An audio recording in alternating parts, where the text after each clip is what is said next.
क्या ममता के बंगाल में तैयार हो रहा खतरनाक प्लान? मुर्शिदाबाद हिंसा की आड़ में बनाया जाएगा अलग देश। बंगाल और बांग्लादेश जोड़कर बनेगा एक और देश। बंगाल बीजेपी विधायक के बड़े खुलासे से मचा हड़कंप।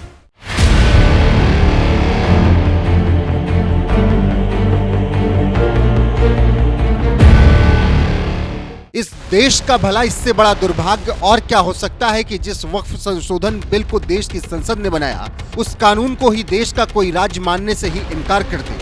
दुर्भाग्य से ये सब कुछ हो रहा है पश्चिम बंगाल में, जहां की मुख्यमंत्री ममता बनर्जी ने वक्फ संशोधन कानून को अपने राज्य में लागू करने से साफ इनकार कर दिया और डंके की चोट पर कह रही हैं, हम इस कानून का समर्थन नहीं करते। यह कानून हमारे राज्य में लागू नहीं होगा तो दंगा किस बात का। उनका यह बयान देखकर ऐसा लगता है कि पश्चिम बंगाल कोई अलग देश है, जहां भारत का बनाया कानून लागू ही नहीं हो सकता, क्योंकि उस कानून के विरोध में कुछ मुसलमान सड़कों पर उतरकर दंगा कर रहे हैं।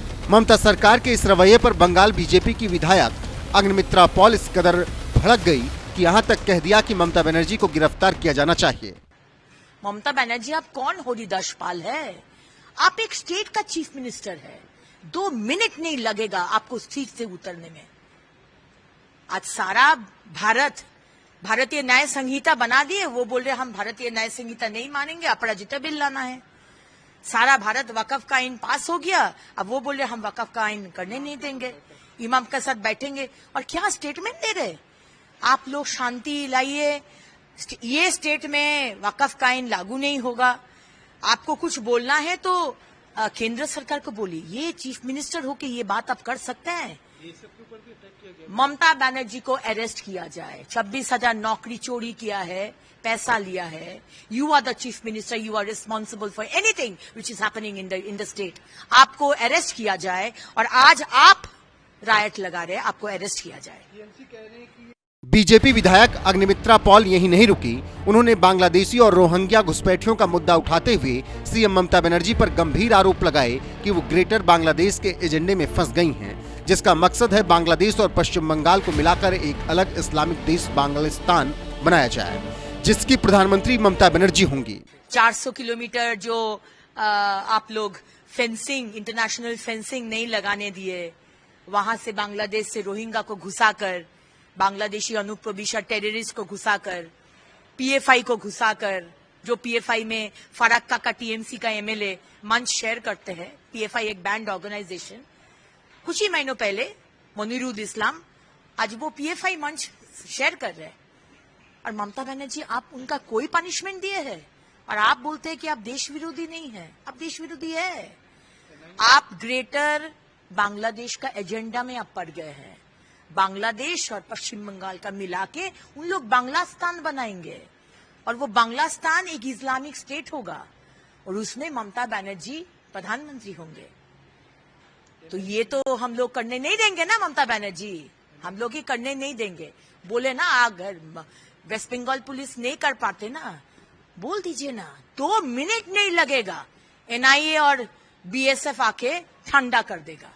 पश्चिम बंगाल की सीएम ममता बनर्जी पर गंभीर आरोप लगा रही बीजेपी विधायक अग्निमित्रा पॉल के इस आरोप में अब कितनी सच्चाई है, ये तो फिलहाल वही बता सकती हैं। लेकिन हाँ, इतना जरूर है कि जिस इस्लामिक देश बांग्लादेश का जिक्र अग्निमित्रा पॉल कर रही हैं, वो दरअसल जमाते इस्लामी और हिफाजते इस्लाम बांग्लादेश जैसे आतंकी संगठन की दिमागी उपज है, जो भारत के पश्चिम बंगाल, झारखंड, बिहार और म्यांमार को बांग्लादेश के साथ मिलाकर इस्लामिक देश बांग्लादेश बनाना चाहते हैं, जिसका एक नक्शा भी सोशल मीडिया पर वायरल होता रहता है। और सबसे बड़ी बात तो यह है कि बांग्लादेश की अंतरिम सरकार ने धार्मिक मामलों के मंत्री की जिम्मेदारी जिस अबुल फयाज खालिद हुसैन को दी है, वो खुद एक कट्टरवादी मौलाना है, जो बांग्लादेश का ख्वाब देखने वाले आतंकी संगठन से जुड़ा है। इस बात से समझ सकते हैं कि ये शेख हसीना वाला बांग्लादेश नहीं है, ये भारत को टुकड़े में बांटने का ख्वाब देखने वाले अबुल फयाज खालिद हुसैन जैसे कट्टरपंथियों का बांग्लादेश है, जिसका मकसद भारत का भला चाहना कभी नहीं हो सकता। इतना ही नहीं, बांग्लादेश की सीमा से सटे मुर्शिदाबाद में हुई हिंसा के मामले में आई खुफिया रिपोर्ट में ही बड़ा खुलासा हुआ है कि इस हिंसा में बांग्लादेशी आतंकियों का हाथ था। और अब जिस तरह से बंगाल बीजेपी विधायक अग्निमित्रा पॉल ने सीएम ममता पर ग्रेटर बांग्लादेश के एजेंडे में फंसने का आरोप लगा रही हैं, इस पर आपका क्या कुछ कहना है? अपनी राय कमेंट कर हमें जरूर बताएं। साथ ही सीधे मुर्शिदाबाद से देखिए एनएफ न्यूज के संवाददाता पंकज प्रसून की एक खौफनाक रिपोर्ट, ममता राज में कैसे हिंदुओं पर अत्याचार किया जा रहा है। अगर आपने 90 के दशक में कश्मीरी पंडितों का पलायन नहीं देखा है, अगर आपने नहीं देखा है कि जम्मू में कैसे उन्हें टेंट में रहना पड़ रहा था, तो आज बंगाल के मुर्शिदाबाद में देखिए। हम इस वक्त जिस जगह पे खड़े हैं जानबूझकर उसका पता नहीं बता सकते, क्योंकि बंगाल हिंसा के जो पीड़ित हैं यहां छुप कर रह रहे हैं। हमारे साथ कुछ लोग हैं, सीधे उनसे बातचीत करते हैं कि क्या हुआ था, कैसा हुआ था। दीदी आप आ जाइए। आप कहाँ की रहने वाली हैं? डिग्री जाफराबाद। जाफराबाद वो गांव है जो पूरे गांव को बिल्कुल समतल कर दिया गया, एक भी घर नहीं बचा है। वहां से ये इन लोग भाग के आए हैं। क्या हुआ था उस दिन? उस दिन अचानक सब कहाँ से सब हुड़ करके आ गया, एकदम दरवाजा तोड़ने लगा। फिर हम लोग क्या करेंगे, कुछ समझ में नहीं आ रहा था कि क्या करेंगे वहाँ पे। फिर एक कमरे में सबको, मेरा जो चाचा था, चाची थी, मेरा बच्चा था, दो बच्चे हैं छोटे छोटे, उन लोगों को सबको ले करके एक कमरे में बंद थे। और सब जितना जो कर पाया उन लोग, मतलब लूट पाट भांग चूर जितना कर पाया उतना किया उन लोग। एकदम पुलिस को भी कॉल किए थे आपका, तो वो भी कोई भी नहीं किया। पुलिस क्या बोला? पुलिस को आप लोगों ने बताया तो? कॉल उठाया था, लेकिन बोल रहा है कि 2 मिनट में आ रहा है, 2 मिनट में आ रहा है। लेकिन इतना बार कॉल किए, 4 घंटा तक उन लोग का कॉल करते ही गए, लेकिन एक पुलिस भी नहीं आया हम लोग को बचाने। कितना दूर थाना होगा? थाना कितना दूर था पुलिस आने? मतलब 2 किलोमीटर दूर थाना था। 4 घंटे तक पुलिस नहीं आई और जो वो दंगाई थे वो तांडव मचाते रहे और घर के सारे सामान तोड़ दिए। कुछ और लोग हैं, जैसे इसका घर तो एकदम राख कर दिया जलाकर, कुछ भी नहीं है घर पे। और हम लोगों का तो सब कुछ तोड़ फाड़ के सब कुछ लूट लिया एकदम। चीनी का बस्ता था, आपका बोरा था, प्याज का बोरा था, सब कुछ छीट छाट के बतासा बनाता था मेरा चाचा, उसका भी एकदम पूरा कुछ भी नहीं रखा। लूट पाट के जितना टीवी वीवी फ्रिज सब एकदम लूट। बच के कैसे वहां से फिर निकले आप लोग? वहां पर आपका बीए सब गए तभी निकल पाए। मैं 4 घंटे बाद बीएसएफ आ गई थी। हाँ, 4 घंटे के बाद 1:30 बजे आपका बीएसएफ आया, तभी हम लोग देखे, घर से सुनाई पड़ा कि हाँ उन लोग आया है। फिर हम लोग निकले। और मेरा हम लोग का क्या बोल रहे हैं, थोड़ा थोड़ा हिंदी बोल समझ लेते हैं ना, जो मैं पूछूंगा वो तो बता देंगे ना। क्या हुआ था वो वहां पे बीएसएफ आया तो? বিএসএফ এলো আমাদের, তারপর তখন আমরা যখন মানে সব পালিয়ে গেল যখন আপনার, তখন আমাদেরকে আমরা হাওয়া করে কাঁদতে লাগলাম, স্যার আমাদেরকে বাঁচান। তখন আমাদেরকে রেস্কিউ করে নিয়ে গেল। 1:30টার সময় আমরা এক কাপড়ে বাড়ি থেকে বললো বিএসএফ যে যা कागजपत्र যা আছে আপনারা নিয়ে তাড়াতাড়ি বেরান। ये कह रहे हैं कि जब बीएसएफ वाले आए तो इन लोगों ने कहा कि सर हम लोग को बचा लीजिए, हम लोग नहीं बचेंगे। तो बीएसएफ वालों ने कहा कि नहीं, अब आप घबराइए नहीं, हम लोग आ गए हैं, जो भी कागज पत्तर जो भी थोड़ा बहुत है वो लेके वहां से आइए, हम आप लोग को बचा के ले जाते हैं। यही कह रहे हैं नहीं? आपके साथ क्या हुआ? हम सासुरी माँ। अच्छा, आप इनकी सास है? मेरी सास है। अच्छा, आपका घर में कुछ नहीं बचा? क्या आप आइए जरा। क्या बोल रहे हैं आप, इनका घर का क्या हाल है? हमारा घर का हाल है जो पूरा जला डाला। अब देखिए वीडियो को देख लीजिए, मेरे घर में कुछ भी नहीं बचा है। हम ये वीडियो साथ साथ चलाएंगे जो इनके घर का है। ये जलता हुआ घर, जो तस्वीरें आप देख रहे हैं, ये इन्हीं का है और इनके घर में कुछ नहीं बचा, पूरी तरह सब बर्बाद कर दिया है। ये दिखा रहे हैं कि देखिए कैसे बिल्कुल राख हो चुका है। हम आपको दिखाएंगे तस्वीरें साथ में।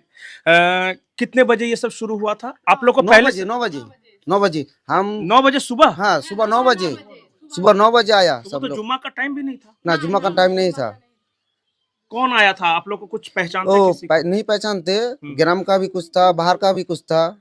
सब एकदम मुखोश पहना हुआ था, जो मास्क लगा हुआ था, काला पट्टी सब लगा के आए थे। कोई बम लेके आ रहा था, पिस्तौल लेके आ रहा था, इतना बड़ा तलवार लेके आ रहा था। हम पीछे से 5 टपके, एक तो थकते पारे ना, तो हिंदी से हमारा तो नहीं ठीक है। मतलब कि वो तलवार से क्या? तलवार से काटा या काटने वाला था, काटने वाला था, इनको काटने वाला। हाँ, भाग गया वहाँ से। हम 5 टपके পালিয়ে গেছি না। এত বড় বড় ইট চালাচ্ছে, কি চালাচ্ছে। ये बोल रहे हैं कि बड़े बड़े ईंट चला रहे थे, तलवार लेके आए थे, उनके हाथ में पिस्टल था, राइफल था, मतलब जो भी हथियार होता है वो थे। और वहशियों की भीड़ ने कुछ नहीं देखा, सिर्फ पत्थर चलाते रहे, आग लगा दिया। बम भी मार रहे थे ना? हाँ, बम मार रहे थे घर में। এখন ওরা থাকবে কোথায়, খাবে কি हाँ, ওরা? আমার ভাই মা। দিদির বাড়ি এসেছি, এখন ওদের বাড়িতে এসে হ্যাঁ। अच्छा ये क्या बोल रहे हैं कि ये दीदी का ये दीदी का घर है उसका। अच्छा ये इनके दीदी का घर यहाँ आके छुपे हुए हैं। ये छुपे हुए हैं। कितने दिन से आप लोग हैं यहाँ पे? 4 दिन चार। 4 दिन से यहाँ क्या हाल है, कैसे रह रहे हैं सब? এখানে ভালো আছি আমরা সব। कैसे यहाँ पर ठीक है अभी, ठीक है लेकिन मतलब फिर भी जो हुआ है वो सब तो आंखों के सामने अभी भी, मतलब हम लोगों के आंखों के सामने अभी भी हो रहा है कि क्या कर रहे थे, क्या किया उन लोगों के साथ। मतलब उन लोग तो आग भी जलाने वाले थे हम लोगों को, मतलब बच्चा लेकर सब वहाँ पर ही मर जाते। बच्चा लोग आग लगा रहे थे सभी। हाँ, उन लोग आग भी लगाने वाले थे। फिर वहाँ से एक सुनाई पड़ा, वहाँ का ही कोई बोला कि नहीं नहीं रुक जाओ, आप बच्चा सब है, वो लोग जल जाएगा, भस्म हो जाएगा। आप लोग जो वीडियो बना रहे हैं वो भी नहीं कर पाते हम लोगों के साथ। देखिए ये परिस्थिति है यहाँ। दादा आप आगे आ जाइए। यहाँ पे इन लोग कैसे रह रहे हैं, कौन रख रहा है और फिर कैसे खाना ये तो अपना सब जो रिश्तेदार है उसी के यहाँ रह रहा है। हम्म। और ऐसा बात है कि रहेगा तो रहेगा कितना दिन, हाँ कितना दिन रहेगा? अपना दीदी के घर में रह रहा है, अपना मम्मी के घर में रह रहा है, ठीक है। इसका तो मतलब कि इसका भाई जो है इसका दोस्त है, इसका भाई इसका दोस्त है, इसलिए ये हम लोग के घर में आया है कि बचेंगे कहीं पे तो जाके बचेंगे। 3 गो बच्चा है इसका, जरा सोचिए इतना छोटा छोटा बच्चा लेके 3 गो कहाँ बच्चा जाए? है इसका भी, 2 गो 3 गो बच्चा है। मेरा 2 गो बच्चा है, छोटा बच्चा घर पर है मम्मी के पास, ये मेरा छोटा बच्चा है।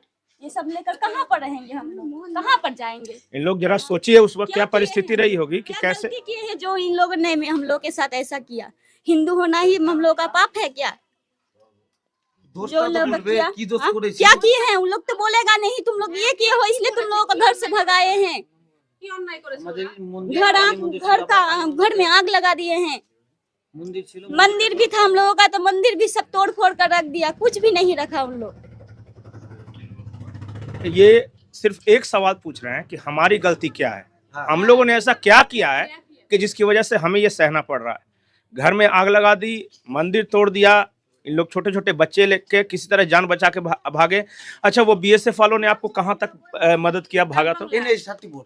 अच्छा कहाँ तक आप लोग वहाँ से डाक बंगला तक आए? हाँ, और डाक बंगला से फिर वहाँ से बस आपका वहाँ पर मेरा जो पाकुड़ का एक भैया है वो कॉल किया था, फिर वो गाड़ी लेकर गया था, फिर हम मेरा परिवार वहाँ उसके वैसे गाड़ी और पर आप लोग कैसे? বিএসএফ আমরাকে মাসে চড়িয়ে দিয়েছিল, বলছে এদের কাছ থেকে পয়সা নিও না, হুম। পয়সা 1 টাকাও ছিল না আমাদের কাছে। সব তো কাজ থেকে এসে পয়সা 10,000 টাকা নিয়ে এলাম, দিয়ে থুয়েছি যে আমরা জানের ভয়ে পালিয়ে এসেছি। টাকা সোনা গাটি সব ছিল আমাদের বাড়িতে। ये बता रहे हैं कि बीएसएफ वालों ने डाक बंगला जहां हमने दिखाया कि वो पुलिस चौकी जला दी गई थी वहां तक छोड़ दिया। इन लोग के पास इतने पैसे भी नहीं थे कि बस पकड़ के या किसी तरह करके वो कहीं सुरक्षित स्थान पे चले जा सकते, बिल्कुल खाली हाथ जान बचाकर किसी तरह भागे थे। और फिर कैसे करके वो यहाँ पे आए हैं। हम जानबूझ के इस जगह के बारे में आपको नहीं बता रहे हैं क्योंकि अभी भी खतरा बरकरार है। अगर किसी को पता चल जाएगा कि यहाँ पे हैं तो फिर बहुत तरह से दबाव है और फिर यहाँ भी हो सकता है कुछ हो, इसलिए इन लोग ये नहीं रह रहे हैं। और सरकार की तरफ से कोई आया, कोई मदद किस तरह? यहाँ तो कुछ मदद नहीं आया है, लेकिन वहाँ का नहीं बता सकते हैं क्योंकि जा ही नहीं पाते हैं, वहाँ जाने का तो कोई सवाल ही नहीं आता है।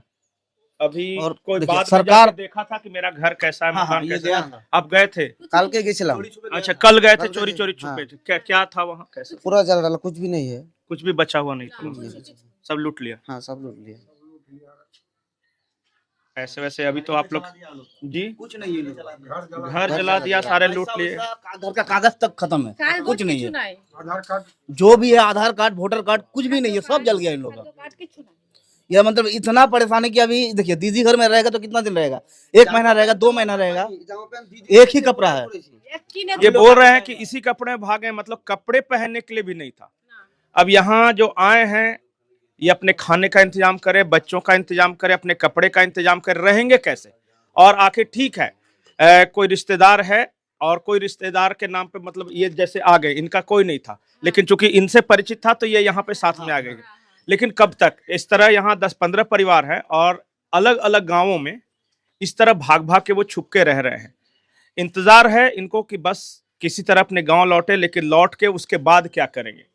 न घर है, न सामान है, न 1 रुपया है, और वो कैंप में कैसे रहेंगे? इसलिए मैंने कहा कि अगर आप लोगों ने कश्मीरी पंडित कैसे भागे होंगे, कैसे वहां रह रहे होंगे कैंप में, वो नहीं देखा है तो ममता दीदी का मुर्शिदाबाद देख लीजिए, और अगर यकीन नहीं है तो जाफराबाद, डिहरी जाफराबाद, डिग्री जाफराबाद, घोष मोहल्ला, और इस तरह के कम से कम 1 दर्जन गांव जाके देख लीजिए। शहरों के कवरेज हर कोई करता है, वहां दुकान जला दिया, वहां पुलिस स्टेशन जला दिया, हर कोई बताता है, लेकिन सुदूर गांव में क्या स्थिति है ফোন ধরছে না পুলিশ, এতবার করে ফোন করছি, বাংলার পুলিশ আমাদের দরকার নেই। ये कह रहे हैं कि इतनी बार पुलिस को फोन किया, इतनी बार फोन किया, लेकिन पुलिस नहीं आए।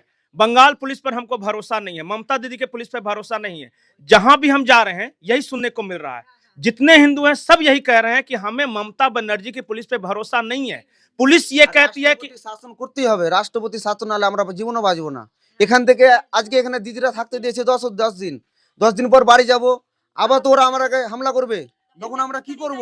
वहाँ पर अटैक करेगा ही उन लोग। करेगा। हाँ, भरोसा तो नहीं है उन लोगों का। ये कह रहे हैं कि कब तक बीएसएफ रहेगा, उन लोग कहते हैं कि कब तक रहेगा, कभी ना कभी तो बीएसएफ जाएगा, और उसके बाद ये कैसे रहेंगे, ये सवाल उठा रहे हैं कि बीएसएफ के भरोसे कब तक। और बंगाल पुलिस सरेआम कहती है कि हमारे हाथ बंधे हुए, हम कुछ नहीं कर सकते, बताइए। और मुर्शिदाबाद की जनसंख्या की बात करें तो 70% मुसलमान है, 30% वहां पे हिंदू हैं। वहां हिंदू कैसे रहेगा, ये सवाल उठा रहे हैं।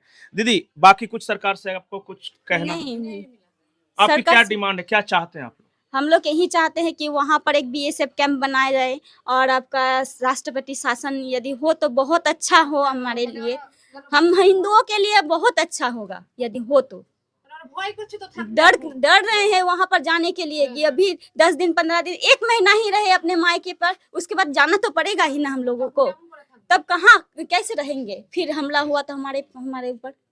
ये कह रहे हैं हर गांव में, जहां भी हम हिंदू के गांव में गए हैं, आपने सुना होगा, हर हिंदू गांव यही कह रहा है कि एक बीएसएफ का कैंप यहां दे दो ताकि हम जिंदा रह सके, सुरक्षित रह सके। अब बताइए कितनी भयावह स्थिति है। इनका कह रहा है कि 2 उपाय है, या तो बीएसएफ का कैंप वहां लगा दो परमानेंट, या फिर राष्ट्रपति शासन लगा दो, क्योंकि अभी जो बंगाल की सरकार चल रही है और जो उनका रवैया है वो हिंदुओं के प्रति, हम क्या बोले, खुद आप सुन रहे हैं और हर गांव में जाके सुन रहे हैं। एक आदमी झूठ बोल सकता है, एक आदमी झूठ बोल सकता है, 2 बोल सकता है, लेकिन जहां जहां आप हिंदुओं के पास जाएगा यही कह रहे हैं कि बंगाल पुलिस पे भरोसा नहीं है, बंगाल पुलिस बिकी हुई है, बंगाल पुलिस एक तरफा कार्रवाई करती है, वो सांप्रदायिक है, वो पॉलिटिकल दबाव में है, और हर जगह यही आप बयान सुनेंगे। आप बताइए कि क्या करना चाहिए इन्हें, और ये इनका ये जो सवाल है कि इनकी गलती क्या है। अगर आपको कुछ समझ में आ रहा है कि इनकी गलती क्या है तो आप जरूर बताएं।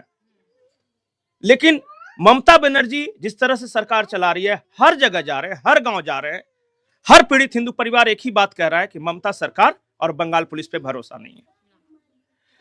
मुर्शिदाबाद के अज्ञात लोकेशन पे कैमरामैन निगम नारायण के साथ पंकज प्रसून।